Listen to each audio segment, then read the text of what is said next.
Hi there. I am Ms. Wood, and I am one of the history teachers at Arbor Preparatory High School. And today I want to talk to you about learning target in World History 3.2.1c, which is to identify the limitations of a source. So, to start our discussion of this, I want you to imagine that you walk into your classroom and your teacher asks you to take a seat and you are to silently study a scene that they have constructed in the classroom in the middle of the room. And you have to study this scene without leaving your seat. And so, one of the things you have to do in your study is to make mental note of any kind of colors, objects, words, numbers, textures, anything that you notice, and to use as descriptive a language as possible. The catch is that you're not allowed to move from your seat. So as you are looking at this collection of objects, you have to stay seated where you are. So these three students, this is the viewpoint that they have of the objects that are placed in the center of the room. And so you can see, based on their position in the room, each student has a slightly different point of view. So they're able to see the same pile of objects, but they're looking at it from a different perspective. And so they're going to see different things. So that is something to note here, that because you're not allowed to move from your seat, what you are able to physically see from your position in the room means that you're going to be able to see different aspects of the objects from another person who's in a different part of the room. So the recollections that these students have are going to be their written record is going to be their primary source account of the things that they see. And so student 1, student 2, and student 3, they are seeing different parts of the same thing, but there are some things that appear in all three students' points of view. Like, all three students can see a pair of headphones. All three students can see books from their point of view, and all three students can see a vase of flowers. So there are some commonalities, even if they see different parts of those same things. Is there something that you can see here that would have appeared only in student 1's account? So there are a few objects here that would have appeared only in student 1's account. You can only see the front of the text of the Malcolm X book. You can only see the magnifying glass, and you can only see the turtle from student 1's account. So that's something that makes student 1's account particularly valuable. So something I want you to take from this is that each student's written record of what they see and what they remembered after viewing the scene is their own primary source account of the experience. And it's represented by their unique point of view in the classroom, but it's also representative of their own personal life experiences. So what do I mean by that? I mean that not only your position to the material in front of you is what matters, but also who you are as a person, and the experiences that you walk into the room with help influence the kinds of things that you might notice or see. So life experiences like your gender or gender identity, your race, your interests, your opinions, all of these things kind of shape and mold what you might remember, emphasize, or write about in your account. So for example, if student 1 was a chess student, they might take note of the fact that the objects were all sitting on a chessboard. But if chess isn't something that you care about or noticed, you might not have noticed that all of the objects were sitting on a chessboard. So the student's personal interest and experience with chess would lead them to highlight or remember this part. In the same way that a student who might be interested in ceramics would notice the material that the bird is made out of, whereas another student might just say it's a bird and not take note of the material that it's made out of. So that's what I mean by your personal experience also influences what you see and what you remember. And all of that is significant when we are trying to figure out whether or not a source has a limitation. So one of the things you're going to do this semester is evaluate primary sources. Primary sources are eyewitness accounts of a historical event, and they give us really unique, valuable points of view on these experiences. And that's really great. That's part of what makes them valuable. However, one of the things you'll explore this semester is how those same sources might also have limitations or lack some information. So for example, if we are reading the primary source account of a person who emerges from an air raid shelter, and the first thing they see is a hotel and a block of cars in flames, they might give a very vivid and emotional retelling of what they saw.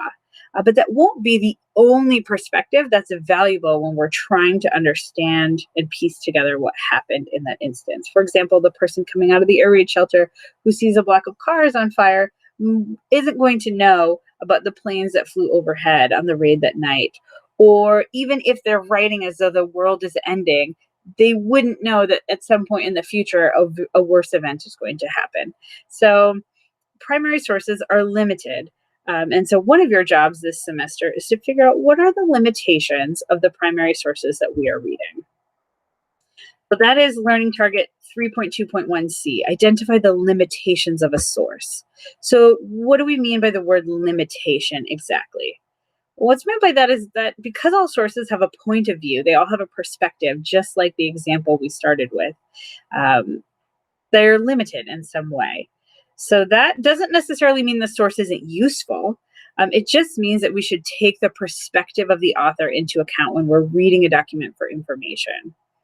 So just like all three students in our example, we're looking at the same collection of objects, but they all had different points of view and noticed different things based on where they were seated and their own personal background. The same is going to be true of historical primary sources. So that's what we're doing this semester, is looking for the limitations of someone's point of view. So another way to think of it is, at what point does this source stop being valuable if our effort is to learn about a topic? So at what point is this primary source no longer valuable, where we need to bring in additional information to help us understand the topic? So what are some examples of common limitations of primary sources? Well, sometimes people are trying to manage appearances or impressions. They're trying to make the event seem better or not as bad as it was, or make themselves seem better or more involved or invested, or more concerned. So the author of the document might be trying to manage the appearance or impression that they're leaving. This is a common limitation of letters, of oral histories of people looking back at an event, of government documents justifying interventions or policies or positions. That's a common limitation of them. Another common limitation is a significant passage of time. So if I'm writing a memoir about an event that happened 30 or 40 years ago, the passage of time is going to affect the way that I remember and write about those things. So this is a common limitation of memoirs, of interviews, of autobiographies, is that when there's a lot of time that's passed between the event, the details and how they recall that event are going to change a little bit. That the source might not be intended to be taken literally or factually. This is true of poetry, novels, art, and film. The people who are creating these sources are leaving an impression that's not necessarily meant to be taken as a literal recounting of an event. Sources might obviously be one-sided, biased, or politically motivated. So they might be following the agenda of a person or party, or highlighting the flaws in another party or person's agenda. So that's a common limitation of propaganda, oral histories, some document records, political cartoons. So things that are obviously presenting only one point of view. The author might omit or downplay certain details. So they might leave some things out of their narrative intentionally to try and make themselves seem better, or to apologize for something. So this is a common limitation of diaries, of films and photographs. So photographs are going to overly emphasize one point of view and may omit other things that are around there. And then the cultural or demographic information of the author. So the life experiences that the authors bring to their source material is going to be something that's going to influence what they're talking about and can be seen as a limitation. So these are some common limitations of sources that you're going to encounter this semester. So one thing to do to help you achieve credit in this learning target is to think about three things whenever you approach a primary source. Start by thinking, what do I know about this author already? So what are some things that I already know about this author, either from the source description information that you're provided or from your background knowledge in class? So pay attention to the author's cultural or demographic information, and then think about what I know about this author. How is that going to affect the way that they talk about or write about this issue? Is this person going to be obviously in favor of what they're talking about or obviously against it? So, how does their personal background affect what they're talking about? And then think about what else you know about the time period or the events that's being discussed. Is the author leaving out an important detail, and is that omission important? There are some common mistakes that students make when they are attempting this learning target that I don't want you to fall into. So these are traps. These would not be counted as correct on your assessments and IF, and you wouldn't be given credit for these. So be aware of these common errors. One common error is simply saying that the author only has one point of view. So saying, oh, this author only has one perspective on this topic. Everyone can only have one point of view. You can only have your own point of view. So that's not a valid criticism. You have to go into much more detail and explain why that author's point of view might be considered a limitation. Another thing that I see students do that doesn't earn credit is saying that the author doesn't tell us everything we need to know about this topic. Of course not. One source can't tell you possibly everything that you could know about a topic. So it's not a valid criticism because it's not specific enough. So only talk about the author leaving something out if you believe that that is intentional, that the author is intentionally omitting information, or because of their location to the event in question, there's things that they couldn't see or witness. In our example in the class where the students were looking at objects, their actual geographic point to the objects in question is going to be a limitation. So there are going to be things that they don't see simply because of where they're positioned. So if that's the case, make sure you say that. And the last one is simply saying the author is biased, saying, well, this source is limited because the author is biased. Everyone is biased. Everyone has their own perspective and point of view. So you have to give much more detail here. Who or what is the author biased for or against? So you have to go into much more detail for these things. So don't fall into these traps when you are working on learning target 3.2.1c. So I've given you an exemplar here of an answer that would be given credit for meeting and satisfying this learning target. So if our big question in class is trying to figure out if the 1933 labor strike in New Jersey was effective at getting better conditions for workers, and one of the sources we have is an interview from 1994 with a worker who helped lead the strike in 1933, and I asked a student, what is the limitation of this source? This answer would be given full credit. So it says, the interview was conducted in 1994, over 60 years after the event. Memories can change over time, and events recalled much later may not be as accurate as those recalled near the event.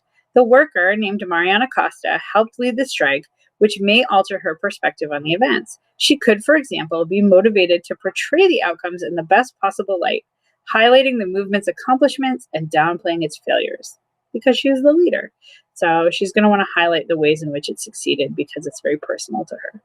So that would be given full credit. This student highlighted the limitations of the passing of time, highlighted some of the important demographic information about the author that might make them want to skew what they're revealing about the event, either for or against, or might just be a limitation in their perspective because they were so heavily involved.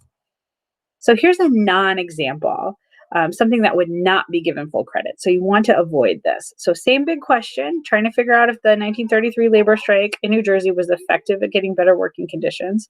And the same source, an interview in 1994 from a worker who helped lead the strike. So this answer would not be given credit. It says the source is limited because Mariana is only giving us her perspective on the event. She also doesn't explain the effects of the strike long term. So this is not using specific enough language. So what is it about Mariana's perspective that would be considered a limitation? So you want to use really specific language, like in the exemplar, that she's the leader, so she might be motivated to portray it in a particular light, that it's happening many years after the fact. So this language is simply far too vague to receive credit for this learning target. And just to recap, whenever you're asked to identify the limitations of the source, you want to say, what do I know about this author? Pay attention to their cultural and demographic information. consider how that information is going to affect what they talk about or write about, and then consider what else you know about the time period. Is the author omitting or leaving out certain details that would be helpful to know?